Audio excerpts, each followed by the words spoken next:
sa mundo ng technology at serbisyo, may isang Pinoy na nagpakita ng tibay ng loob at galing na siguradong magpapabilib sa inyo. Aba, mula sa humble beginnings bilang isang service technician, ngayon ay isa ng may-ari ng kanyang sariling kumpanya.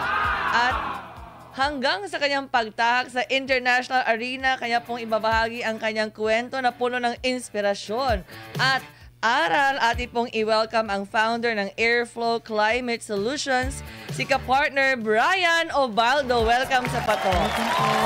Hello, magandang hapon sa lahat po na nanonood. Magandang hapon, partner Wela and partner Chiclet. Magandang hapon din sa misis ko na nasa bahay ngayon. Medyo masama ang kanyang pakiramdam kaya hindi siya nakasama. At sa mga anak ko, si Justin, Sam, and Bea, nasa New Zealand sila ngayon, di sa akin nakasama. Kamusta kayo dyan? Ayan, baka meron ka pa gusto i-shout out. Yung lahat ng mga kaibigan na nagtitiwala at sumusuporta, sa lahat ng mga empleyado natin sa New Zealand at sa Pilipinas at sa Makati, sana okay kayong lahat dyan. Nandito na ako para sa inyo. Diba? Eto nga, nagsimula ka bilang isang service technician sa isang multinational na brand.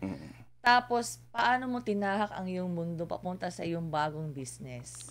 Bale yun, 20 years na ako sa industriya ng air conditioning. So, nagtrabaho ko sa isang corporate, isang international na company. Nagtrabaho ko rin ng mga ilang taon, tapos pinadala nila ako sa Middle East, same company. Tapos noon, nag-decide ako na parang mahirap mag-abroad, maging OFW, na malayo sa pamilya, sa mga anak. So, nag-decide ako after noon na lumipat sa isang bansa na pwede kong dalhin yung buong pamilya ko. Kaya lumipat ako ng New Zealand. Tapos sa New Zealand, ganun din, nagsimula ako sa service technician, service engineer, tapos work my way up to become a service manager, national service manager sa isang international company rin sa New Zealand. Tapos after 2 years ako sa New Zealand, nakakuha ako ng permanent resident at nakapag-start na ako ng business doon. So running more than 5 years na ang business natin sa New Zealand. At ang business natin ngayon sa Pilipinas, sinisimula na rin natin. Ayan. So, galing tayo nung Saturday sa kanilang opening, mga kapatid sa Makati. Napakabagong business pa, pero established na sa abroad. Yes. Eto nga, di ba, nakaka-proud kasi naging service manager ka doon sa New Zealand. Ikaw lang ang Pinoy. Yes. Doon sa organization. Anong feeling? Masaya at medyo rin, kasi yung mga inuutusan mo is mga local, mga Kiwi, mga New Zealander, di ba? Pero syempre, ang maganda sa kanila, naiintindihan nila na nandoon ka dahil ibig sabihin may skills ka na dapat na nandoon sa posisyon na yon. May people skills ka at may technical skills.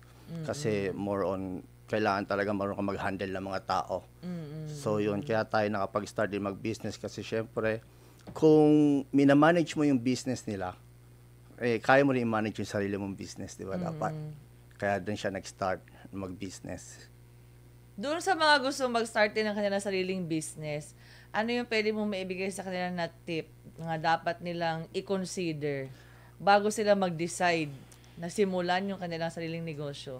Ang mapapayo ko lang sa inyo, wala namang sikreto sa pagbi-business Kailangan mo lang maging tapat sa iyong customer, magandang serbisyo mo, kasi doon ka magsisimula Ang best advertisement lagi is word of mouth from happy customers.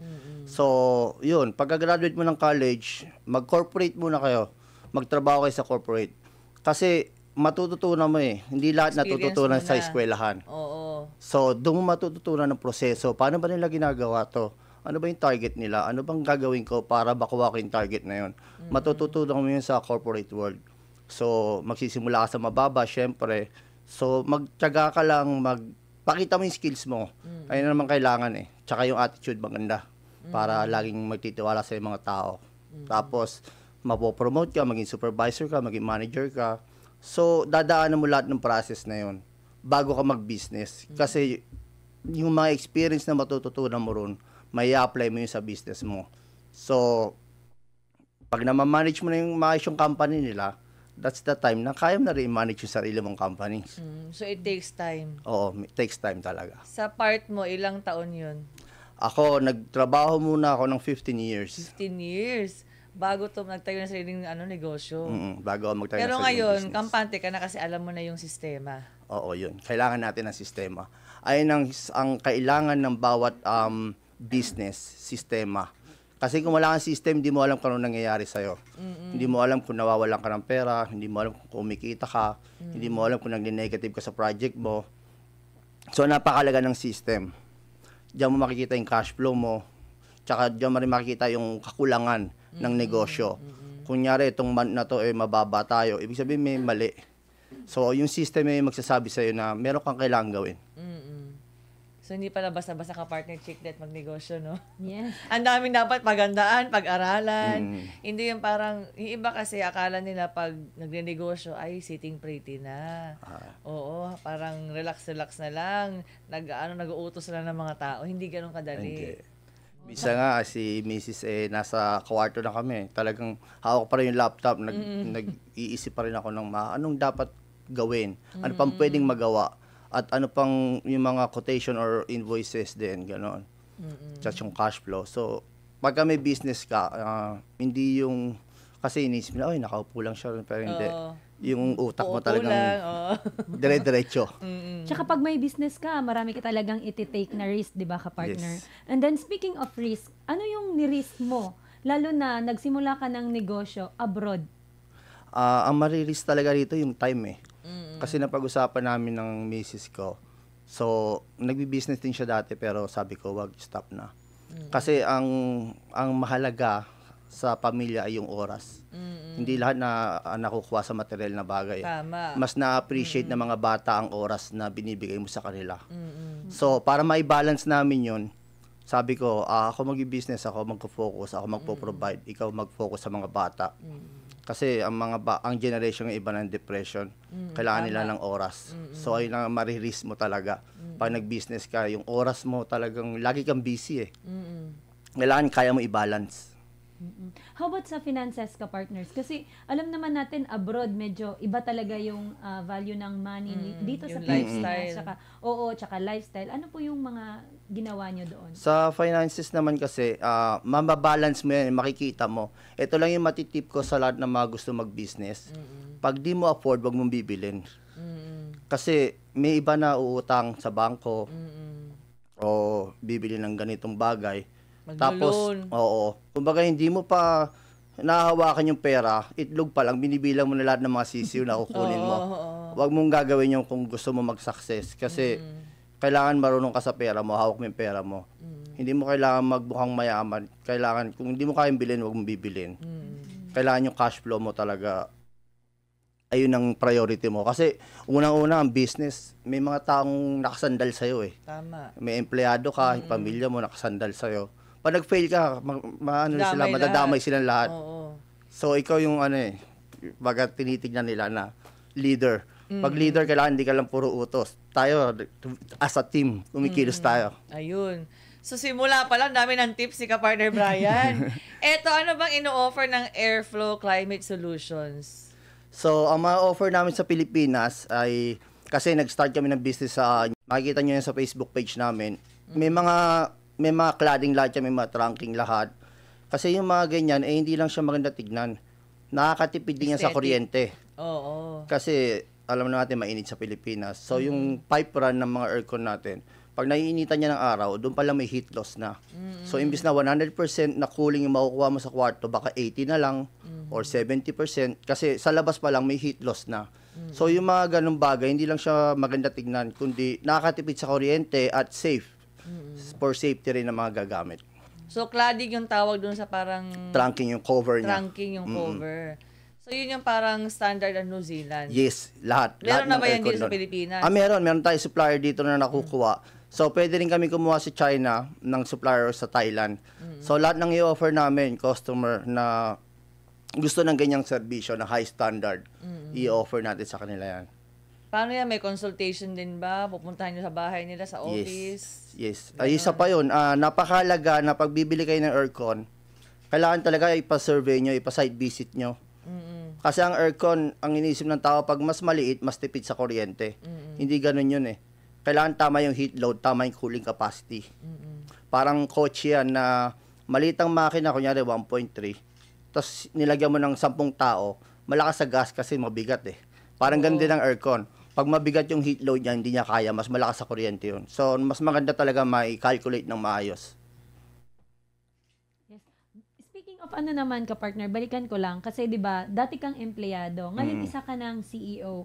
So, paano mo tinitrain o minomotivate yung staff mo ngayon knowing na galing ka sa ganong posisyon? Yes. So, lagi ko sinasabi kasi bago ako mag-business, naging technical service manager ako. So, para kailangan i-uplift mo sila eh. Kailangan ma-motivate mo sila na kailangan malaman mo yung kailangan nila. Tsaka, dahil nagdaan ka na rin doon, alam mo yung mga nararanasan nila at yung mga kailangan nila. So, regular catch-up lang sa mga tao ay ang pinakamahalaga. Ano ba dapat? Stricto ba dapat? O magiging approachable ba? Or ano po? Merong pagkakataon na kailangan ka talaga naka-stricto ka. Meron din pagkakataon na lang kayo, family lang kayo. Balance lang. Balance mo lang. Kasi pag masyado kang mabait, doon ka maaabuso. Pagka naman masyado stricto, magagalit naman sila sa'yo. So mararamdaman naman ng kausap mo yun eh. Mararamdaman ng tao mo yun na balance ka lang. Kaso may time na serious tayo, may time na trabaho tayo, may time na joke tayo, parang gano'n. So, mas maganda lang kayo, nagkakaintindihan kayo. Ayun ang pinaka communication. Laging ayun ang key sa lahat, communication. Kasi pag di nyo pinag-uusapan, wala. Tamang timpla lang. Oo. Dapat open talaga sa lahat para maging successful din yung work environment, maging maganda. Yes. Kasi ang empleyado natin, talagang kailangan natin. Hindi mo naman kaya patakbuhin ng isang kumpanya na mag-isa ka lang. Kailangan mo ng kasama. Kailangan mo ng team. Speaking of that, ano ba yung tinitingnan mong quality ng isang hina-hire mo sa iyong kumpanya? So yun, lahat ng mga kinuha ko sa New Zealand ng mga tao, isa lang naman ang sinasabi ko, ang kinukuha ko, yung may pamilya, yung may anak. Kasi nakafocus na sa buhay yan. Lagi yan, hindi yan, kasi bawat gagawin niyang isang bagay, mag-iisip yan. Maapektuhan ng anak ko, maapektuhan ng pamilya ko. Kaya nang lagi kong kinukuha ng tao yung may pamilya. Kasi nakafocus na yan, hindi na yan mag-iisip ng kung ano-ano. Hindi na distracted.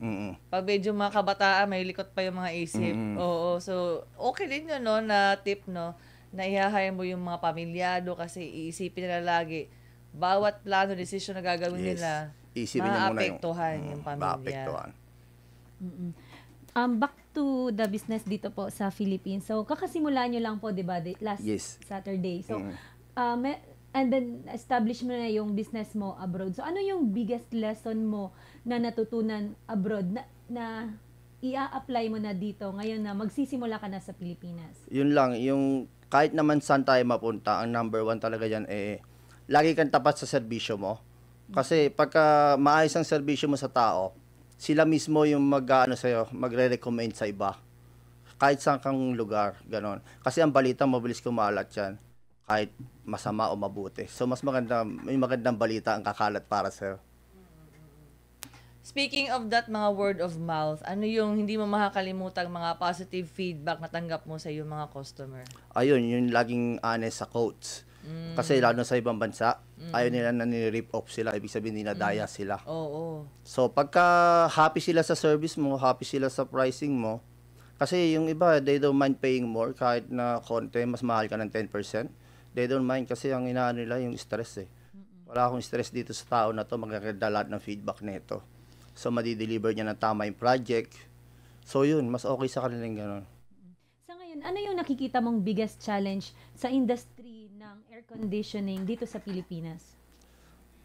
Ang naano ko lang kasi dito yung yung ibang customer, hindi sila aware na kailangan nila ng mga maintenance na gano'n. Tapos sasabihin nila, "Oh, yung aircon mo hindi maganda, lagi nasisira."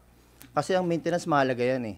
Ayun lang yung talagang challenge. Kailangan ipaalam natin sa kanila kung ano yung mga dapat gawin, ang mga kailangan gawin. Speaking of that, ano yung dapat gawin para tumagal yung ating mga appliances, especially yung mga aircon? Kasi madalas sa mga Pinoy, hindi nagbabasa ng manual. Yes. Kapag nasisira, doon patatawag ng technician. Ang pangit ng aircon mo, 1 month lang, pero sila pala yung pindot ng kung ano-ano. Ano bang dapat gawin ng mga buyer, consumer? So, ang unang-una natin dapat gawin dyan sa aircon natin, yung filter regularly. Linisin natin yung every 2 weeks. Kasi 5 minutes lang yan, wala pang 5 minutes, napakadaling linisin yan. Kasi pagka hindi enough yung air na nakukuha ng aircon mo na circulate, mas malakas sa kuryente yon. At mas stress yung yung makina mo. So doon siya nasisira eh. Tapos mas malakas din sa consumption ng power. So hindi mo na ma-maximize yung efficiency. So laging gagawin, maglinis ng filter, magbasa ng manual. Minsan naman magrereklamo ang customer, hindi gumagana ang aircon, yung pala naka-timer. Namamatay siya. Ayun. So, dapat talaga alamin mo na lahat ng features. Yes. Dapat din siguro pag bumili yung isang customer, tanungin niya yung nag-install. Yes. 'Di ba? Ano bang mga features? Ano ba tong function na to pag pinindot mo to? Ganun ang ginagawa namin. So, sa installation namin, yung mga installers namin naka SOP yun na kailangan nilang i-discuss sa customer kung ano ang function ng mga remotes, kung ano ang function ng mga features. At also, ako nag-happy call ako eh. Natutunan ko yan, tulad ng sinabi ko, kailangan mo talaga dumaan sa corporate eh. Ginagawa namin yan, so ina-apply ko sa business. Mag-happy call ka, sabi mo, kamusta yung service, kamusta yung installation, maganda ba, natuwa ka ba, malamig ba? Oo, pa-follow up mo sila, happy call mo sila. Minsan yung happy call na yun, nagiging sales eh. So, pagka happy call mo, okay ba yung service? Oo nga pala, meron pa akong isang kwarto, lagyan mo na rin, schedule mo na rin. Ganun. Oo, ganun, nangyayari yun. Diba? Kasi ang customer, madali lang silang pakisamahan eh. Tsaka madali lang silang intindihin. Ang ayaw lang ng customer yung ini-ignore sila. Lahat naman ng tao gano'n eh. Hindi mo pinapakinggan. Hindi mo pinakikinggan. Diba? Oo. At hindi mo sila tinatanong. Kasi ang magaling na salesman, hindi ka nagbebenta ng produkto. Nagbebenta ka ng solusyon. Yun. Naka-experience ka na ba ng isang customer na medyo complicated o galit na tapos paano mo nyo hinandle yung mga ganun? Yes, may mga ganyan. Nababalik pa rin yung tiwala nila sa inyo? May mga ganyan, lalo pagka business establishment. Kasi maapekto ng business nila. Tama, oo. So, kailangan niya, ang gusto lang naman kasi niyan, yung solusyon. Ayun ang laging sagot. Okay, nandito na yung problema eh. Pagka pinag-usapan niyo yung problema, hindi kayo matatapos eh. Sabihin mo lang, ito ang problema, nakita ko, itong solusyon. Ito ang timeline, magagawa natin yan ng 1 oras, 2 oras. Pag narinig niya yon, yung galit niya nawawala. Nawawala agad. Kasi meron ka solusyon eh. Meron kang plano. Oo, may assurance ka na binibigay sa kanila. So yun, ang number 1. Tulad pa nagbenta ka ng aircon, ano bang kailangan mo? Ayun ang dapat tanungin mo sa tao. Ano bang kailangan mong aircon? Kailangan mo ng window type o kailangan mo ng split type?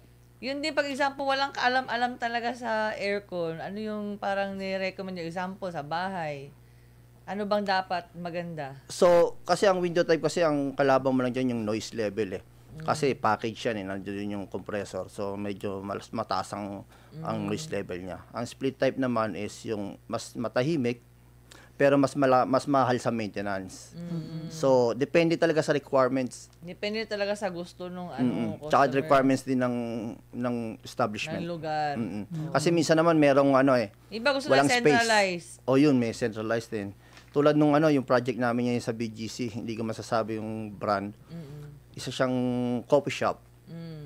So, ginawa namin ng 5 centralized yun na chilled water.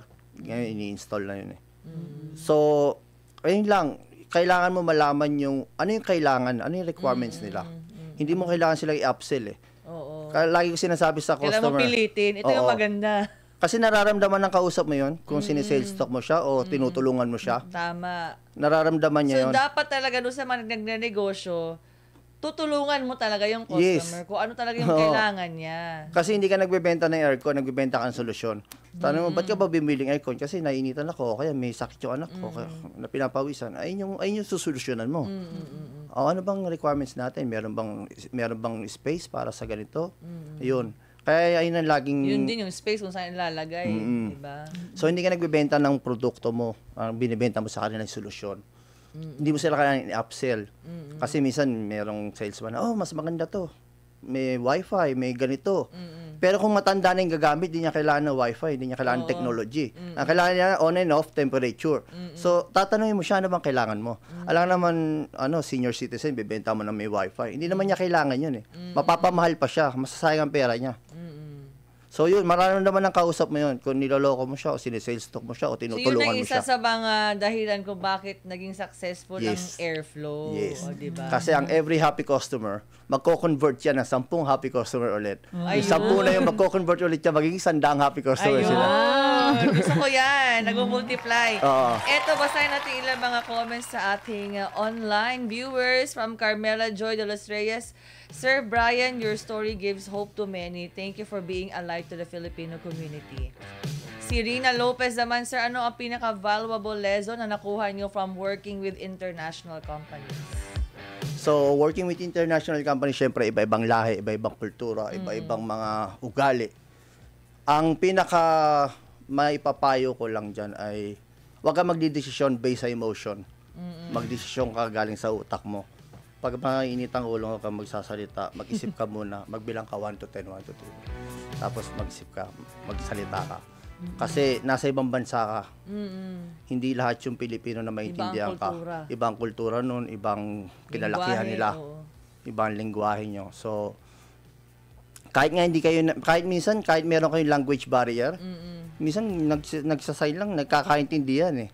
Diba? Kumbaga, basta wag ka magdidesisyon agad-agad galing sa emosyon mo. Magdesisyon ka na galing sa utak mo, pinag-isipan mo. Kasi bawat desisyon mo maraming maapektuhan. So, hindi pwedeng emosyonal.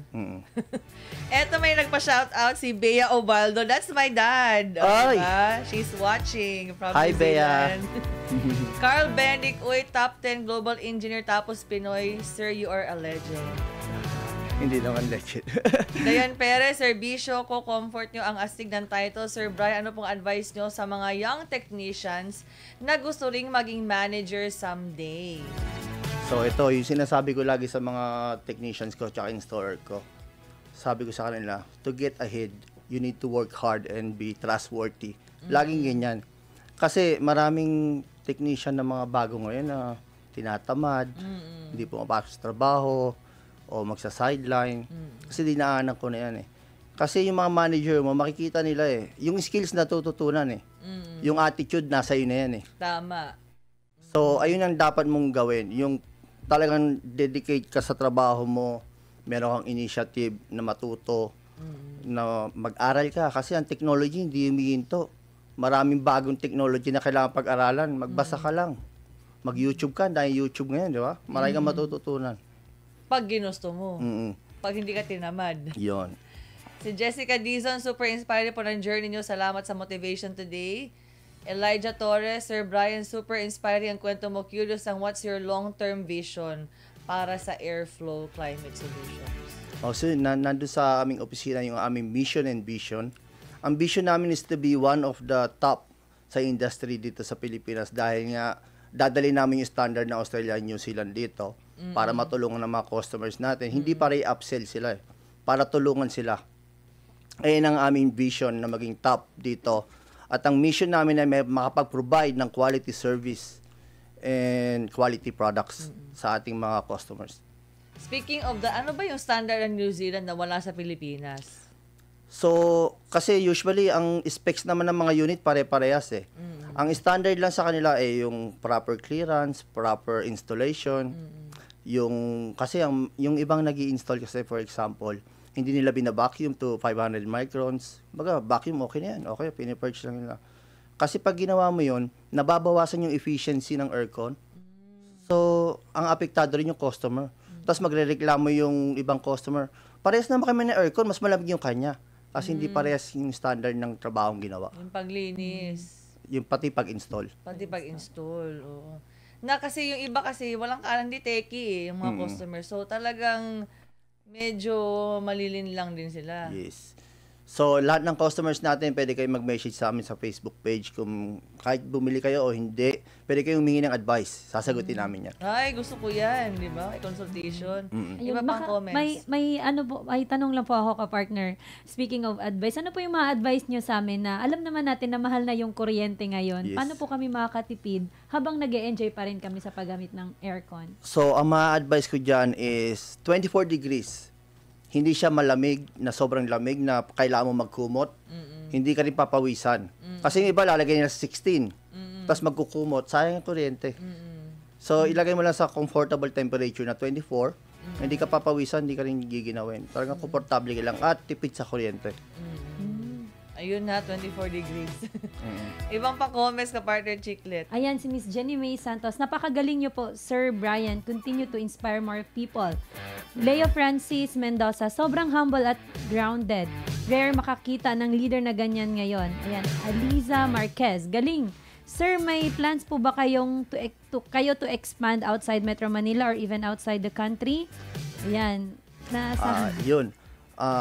Mag-i-expand tayo. So, next year, mag-i-expand tayo sa Region 4, sa Calabarzon area.